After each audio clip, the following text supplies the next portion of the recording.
എന്തിനാണ് ഞാൻ നവരാത്രി ആഘോഷിക്കുന്നത്? ഈ ഒരു ചോദ്യം നാം നമ്മളോട് തന്നെ ചോദിച്ചാൽ എന്തുത്തരമാണ് കിട്ടുക? ഇതിൻ്റെ ഉത്തരം കണ്ടുപിടിക്കാൻ അത്ര പ്രയാസമൊന്നുമില്ല. നവരാത്രി ആഘോഷങ്ങളോടനുബന്ധിച്ച് എന്തെല്ലാമാണ് നാം ആചരിക്കുന്നത് എന്ന് ഒന്ന് ശ്രദ്ധിച്ചാൽ മാത്രം മതിയാകും. അവിടെ നിന്ന് നമുക്കതിൻ്റെ ഉത്തരം ലഭിക്കും. എന്തൊക്കെയാണ് ആചാരങ്ങൾ? നവരാത്രിയോടനുബന്ധിച്ച് നമ്മൾ എന്തെല്ലാം ചെയ്യുന്നു? എന്തിനാണ് നവരാത്രി? എന്താണ് നവരാത്രിയുടെ സങ്കല്പം? നവരാത്രിയിൽ പ്രധാനമായിട്ടും നാം ദേവി ആരാധനയാണ് ചെയ്യുന്നത്. പ്രപഞ്ചശക്തിയായിട്ടാണ് ദേവിയെ കാണുന്നത്. ആ ദേവി ആരാധനയുടെ രീതികൾ നോക്കിയാൽ ഒരു നല്ല ശുദ്ധീകരണമാണ് ഈ ദിവസങ്ങളിൽ നമ്മളിൽ നടക്കുന്നത് എന്ന് കാണാം. എന്തിനാണ് ഈ ശുദ്ധീകരണത്തിൻ്റെ ആവശ്യം? ആർക്കൊക്കെയാണ് ഈ ശുദ്ധീകരണത്തിൻ്റെ ആവശ്യം? ആർക്കെല്ലാം ദുരിതങ്ങളുണ്ടോ, ആർക്കെല്ലാം ദുഃഖങ്ങളുണ്ടോ, ആർക്കെല്ലാം പ്രയാസങ്ങളുണ്ടോ, ആരെല്ലാം വെല്ലുവിളികൾ നേരിടുന്നുണ്ടോ ജീവിതത്തിൽ, അവർക്കെല്ലാം ഈ ശുദ്ധീകരണം ആവശ്യമാണ്. എന്തുകൊണ്ട്? ഈ ലോകത്ത് ഏകമായ ഒരു വസ്തു മാത്രമേ ഉള്ളൂ എന്ന ബോധത്തിലുള്ള ആളുകൾക്ക്, അല്ലെങ്കിൽ യോഗികൾക്ക്, ഇതൊന്നും ആവശ്യമില്ല. അല്ലാത്തവർക്ക്, കാരണം അവരുടെ ദുഃഖത്തിൻ്റെ കാരണം രണ്ടുണ്ട് എന്ന തോന്നലാണ്. അപ്പോൾ പലതുണ്ട് എന്ന തോന്നലാണ്. എപ്പോഴെല്ലാം ഞാൻ വേറെയാണ് എന്ന് തോന്നുന്നുവോ അപ്പോഴെല്ലാമാണ് ദുഃഖമുണ്ടാകുന്നത്. അപ്പോഴാണ് ജീവിതത്തിൽ വെല്ലുവിളികൾ ഉണ്ടാകുന്നത്. ഈ വെല്ലുവിളികളെ നേരിടണമെങ്കിൽ നമ്മളിലുള്ള മാലിന്യങ്ങൾ ഇല്ലാതാകണം. എങ്ങനെ ഇവയെ കളയാം? അകത്തും പുറത്തുമുള്ള മാലിന്യങ്ങൾ, ഇവയെ കളയാനുള്ള വഴികളാണ് നവരാത്രിയിൽ പിന്തുടരുന്നത്. അതുകൊണ്ടാണ് നവരാത്രി വ്രതം വളരെ പ്രാധാന്യമായി കരുതി വരുന്നത്. എങ്ങനെയാണ് നവരാത്രിക്ക് വ്രതമെടുക്കുന്നത്?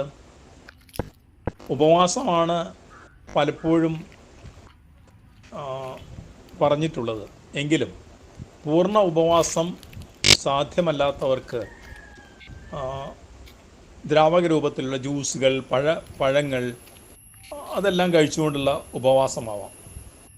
2 നേരം കുളി, ദേഹശുദ്ധി വരുത്തണം. അപ്പോൾ ശുദ്ധിയായിരിക്കുക എന്നതാണ് പ്രാധാന്യം.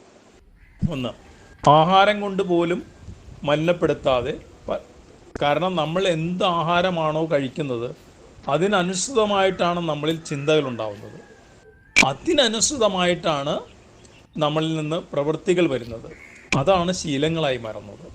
അപ്പോൾ ഒരാളുടെ വ്യക്തിത്വം എന്ന് പറയണത് അതിൻ്റെ അടിസ്ഥാനം തന്നെ ആഹാരമാണെന്ന് കാണാം.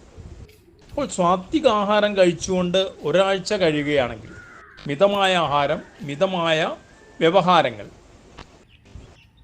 കൂടുതലും അവനവനിൽ ശ്രദ്ധ ചെലുത്തിക്കൊണ്ടുള്ള വിശ്രമം, ഇതാണ് ചെയ്യുന്നത്. ഇതോടൊപ്പം തന്നെയാണ് പറയുന്നത് മന്ത്രസ്നാനം ചെയ്യുക. ദേവി മാഹാത്മ്യമൊക്കെയാണ് വായിക്കുന്നത്, അല്ലെങ്കിൽ ലളിതാ സഹസ്രനാമം, ദേവി ഭാഗവതം, ഇവയൊക്കെയാണ് വായിക്കുന്നത്.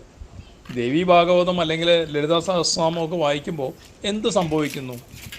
ശരിക്കും ദേവിയുടെ 1000 നാമങ്ങൾ നാം ജപിക്കുമ്പോൾ ദേവി പ്രസാദിക്കുന്നത് എങ്ങനെയാണ്? ശരിക്കും ഈ നാമങ്ങൾ നാം ആവർത്തിച്ച് ജപിക്കുമ്പോൾ എന്തിലാണോ നാം ശ്രദ്ധ പതിപ്പിക്കുന്നത് അത് നമ്മളിലേക്ക് വരും. ഇത് ലോകം മുഴുവൻ അംഗീകരിച്ചിട്ടുള്ള ഒരു കാര്യമാണ്. എവിടെയാണോ നമ്മുടെ ശ്രദ്ധയുള്ളത് അത് നമ്മളിലേക്ക് എത്തിച്ചേരുന്നു എന്നത്. 1000 നാമങ്ങൾ പല ആവർത്തി നമ്മൾ ജപിക്കുമ്പോൾ അഥവാ പറയുമ്പോൾ ആ ഗുണങ്ങൾ, ആ നാമങ്ങളെല്ലാം ഗുണങ്ങളാണ്. ആ ഗുണങ്ങളെല്ലാം നമ്മളിലേക്ക് ക്രമേണ വരുന്നത് കാണാം. ഏകാഗ്രമായ മനസ്സോടെ ഇരുന്ന് അത്തരം നാമജപങ്ങൾ നമ്മളെ അതിന് സഹായിക്കും. ദേവിയുടെ ഭാവങ്ങൾ 3 ഭാവങ്ങളിലാണ് ദേവിയെ പ്രധാനമായും നാം ഈ ദിവസങ്ങളിൽ ആരാധിക്കുന്നത്.